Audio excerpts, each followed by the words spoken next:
The 2010s have been as significant a decade in the history of football as almost any other. We have seen the rise and fall of tiki-taka football and the all-conquering sides of Spain and Barcelona. Real Madrid became the first team since the 1970s to win 3 consecutive European titles. Messi and Ronaldo have set new levels of longevity and relentless brilliance at the highest level, and we've also seen some pretty significant rule changes, such as the recent introduction to the game of VAR. That's all interesting stuff, or interesting to someone who is obsessed with football at least, but today's video is all about the biggest shocks of the last 10 years.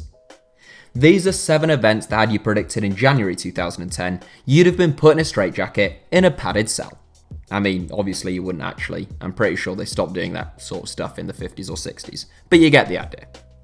As those of you who subscribe and regularly tune into the channel will know, I am currently in the midst of taking a look at the 7 best footballers in each position over the last decade as we approach the start of the 2020s.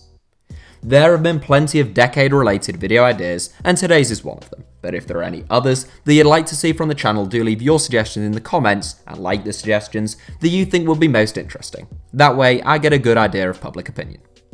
Here are some of the most shocking moments from the world of football over the last decade. Quevilly's 2012 Cup run. We begin with the most obscure inclusion in this 7, but those of you who follow French football will be well aware of the enormous surprise I'm alluding to. US Quevilly Rouen, more commonly referred to simply as Quevilly, or US QRM, are a third-tier team who held amateur status back in 2011-12. They finished in 13th place in the Championnat National that season, just 5 points above the relegation zone, and a whopping 19 points off the promotion places. But league form was irrelevant for Quevilly that year. The Minnows went on an extraordinary cup run, winning 7 games en route to a most improbable Coupe de France final. The Coupe de France is the primary domestic cup competition in France and equivalent to the FA Cup, and whilst Quevilly had the odd kind draw, their heroics captured the hearts of the nation. Their toughest test came in the quarter-finals when they were drawn against Marseille, but despite a Loic Remy brace, Quevilly went on to win the game 3-2 in extra time with Jean-Christophe Aina bagging a 118th minute winner. Rennes were defeated 2-1 in the semi-finals, setting up a final against Lyon that was just a step too far for the amateurs.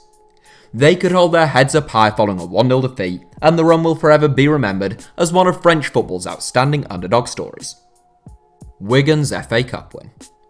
We go from the final of France's premier domestic cup competition in 7th place to England's in 6th, and just 12 months separated the 2 finals. Now, Wigan Athletic reaching the 2013 FA Cup final was a shock, but not on the scale of Quevilly reaching the 2012 Coupe de France final. The Lancashire side were a Premier League team, although they were relegated to the Championship that season, and they too had a relatively friendly draw. The difference between the two, and the reason why Wigan takes 6, is that they actually won the final and did so against pretty formidable opposition. The toughest test of Wigan's run to the final on paper at least was a 6-round trip to Goodison Park for a game against Everton. For some reason, I can vividly remember watching that game on TV, but the Latics ran out pretty convincing 3-0 winners, with all 3 of their goals coming in just a 3-minute period of the first half. Then came the semi-finals, in which Wigan were actually the favourites and beat Millwall 2-0. But the final looked likely to be one step too far. Manchester City had endured a much tougher run to the final, beating Watford, Stoke, Leeds, Barnsley and Chelsea en route to Wembley. Roberto Mancini's star-studded starting 11 boasted the likes of Yaya Toure, Sergio Aguero and Carlos Tevez. Despite all that firepower, it was Englishman Ben Watson who scored the only goal of the game, a 91st minute header which ensured an unlikely first FA Cup title for the Lancashire Minnows. Montpellier's title win. We're back in France for the second and final time in 5th place, and it is for the 2011-12 campaign once again. While Quevilly shocked the nation by reaching an unlikely cup final, there was a similarly unlikely candidate taking everyone by surprise in the top flight. The likes of PSG, Lyon and reigning champions Lille had been among the favourites to win the Ligue 1 title going into the campaign, but it was Montpellier who swept to victory. Founded in 1919, Montpellier had never won a top-flight title, and they had finished in 14th place the previous season, a whopping 29 points behind title winners Lille. Under the guidance of René Girard, and thanks to the firepower of the division's top scorer Olivier Giroud, Montpellier won 82 points, finishing 3 points ahead of runners-up Paris Saint-Germain. It was a huge shock, and manager René Girard said, "I think our triumph is a real shot in the arm for French football. It just goes to show that everyone can beat everyone and that money isn't the be all and end all. Presumably he was alluding to the newfound wealth of Paris Saint-Germain, who have since become the dominant force within the French game, but we won't forget your unlikely title win Montpellier. Iceland beat England. I contemplated entitling this entry as England's upset to Iceland or something even worse like England hit an iceberg, but that would be making Iceland passive, and would lead the story with England's defeat, which I don't think is fair. As an England fan, defeat to Iceland at Euro 2016 is widely viewed as a humiliating result, which it was, but to an Iceland fan or a neutral, I think the game is and certainly should be remembered for the heroic performance of the Icelandic side.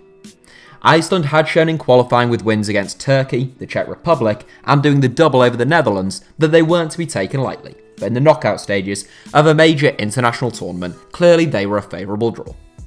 They won one and drew two in the group stages, as had England, but the Three Lions were still big favourites heading into the game in Nice. Wayne Rooney gave Roy Hodgson's men the lead within 4 minutes, but Iceland scored twice in a quarter of an hour, to which England had no response. The defeat came just 4 days after the United Kingdom had voted to leave the European Union and was the subject of a great deal of mockery throughout the European press. Iceland have gone on to prove that they are a decent team in years since, qualifying again for the 2018 World Cup, but the defeat is still considered one of the most shocking and embarrassing in the history of the English national team, and it has to make this 7. River Plate's relegation. Were this a South American YouTube channel, and had I been born and raised in Buenos Aires, I've no doubt that River Plate's relegation in June of 2011 would top this 7. River Plate were founded in 1909 and had gone their entire 102-year history without being relegated from the top flight of Argentinian football. That extraordinary record came to an end at the start of the decade, with a disastrous cocktail of mismanagement, presidential resignation and mounting debts being reflected by on-field struggles. A last place finish in the 2008 Apertura, combined with indifferent form in the 2011 Clausura, saw River head into a relegation playoff. They would face a 2-legged tie with second-tier Belgrano, which they lost the first leg away by 2-0. The second leg would be one of the most significant events in the history of Argentine sport. Over 2,000 police still couldn't keep the peace, and River's fate appeared to be sealed following a missed penalty. They drew the match 1-1, losing 3-1 on aggregate, and condemning them to their first relegation into the Primera B Nacional. Police used water cannons on fans, and the game had to be abandoned in injury time. Afterwards, riots ensued, but the club did immediately bounce back with promotion the following season. River have since won their 36th league title in 2014 and their 3rd and 4th Copa Libertadores titles in 2015 and 2018, so it's been a mixed decade all told. Brazil 1, Germany 7. Another game vividly imprinted in my mind, although a little more understandably than a 6-round FA Cup tie between Everton and Wigan, Brazil's 7-1 defeat to Germany was one of those games where your head can't quite believe what your eyes are witnessing. Brazil were the favourites heading into the 2014 World Cup, their first finals on home soil since heartbreak in 1950 against Uruguay. Germany were the 3rd favourites pre-tournament, but many people fancied them to get one over the hosts in the semi-finals. Brazil would be without arguably their most important defensive player in Thiago Silva and definitely their most important attacking player in Neymar, whilst Germany were beginning to look like a really well-oiled machine during their 1-0 quarter-final defeat of France. Nevertheless, most neutrals were expecting an exciting game, and you knew the almost 60,000 Brazilians in Belo Horizonte would be demanding a victory. They wouldn't get their wish. Germany were rampant, and the hosts were in tatters. Blink and you might miss another goal. Between the 23rd and 29th minutes alone, Germany scored 4 goals. Everything they attempted came off, and Brazil somehow had to adapt to a match that was just about damage limitations. Oscar scored the final goal of the game in injury time, but by that time, Brazil had conceded 7, and one of the most shocking results in World Cup history, and certainly the most shocking of this decade had been achieved. Leicester are the champions. The prospects of Leicester City finishing in the Champions League places this season might not seem that bizarre, although a title would still be pretty incredible, but back in the 2015-16 season, it was simply unthinkable. Leicester had narrowly avoided relegation courtesy of a great escape orchestrated by Nigel Pearson the previous season, but Pearson parted company with the club following an incident involving his son during a pre-season tour of Thailand. He was replaced by former Chelsea boss Claudio Ranieri, who arrived at the King Power Stadium off the back of a brief and unsuccessful stint in charge of Greece's national team. Over the summer, lots of people were impressed with the Foxes pulling off the signing of Napoli midfielder Gökhan Inler, but it was the lesser-known N'Golo Kante who would be the real coup. Christian Fuchs, Robert Huth and Shinji Okazaki also arrived, but it was the form of Kante, along with two existing players in the forms of Jamie Vardy and Riyad Mahrez, who would make all the headlines. Leicester made a terrific start, losing only one game before Christmas, and Jamie Vardy set a new record for consecutive goals in top-flight games during the Premier League era in November. The Vardy party was to extend long into the new year though, with victories against Tottenham, Liverpool and Man City, all giving the Foxes genuine belief that they could pull off a miracle. In the end, they won the league at a canter, finishing with a sizable 10-point gap over runners-up Arsenal. Now, one could say Leicester's inclusion in top spot is English-centric or biased on my part, but I'm not so sure.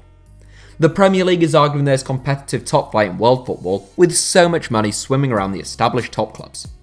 To finish above the likes of Manchester United, Liverpool, Man City, Arsenal, Chelsea and Liverpool over a 38-game season, having been almost relegated the previous season in a campaign which you began as 5,000 to 1 outsiders to win the league, is nothing short of sensational, and for my money, it is the greatest shock of the last decade.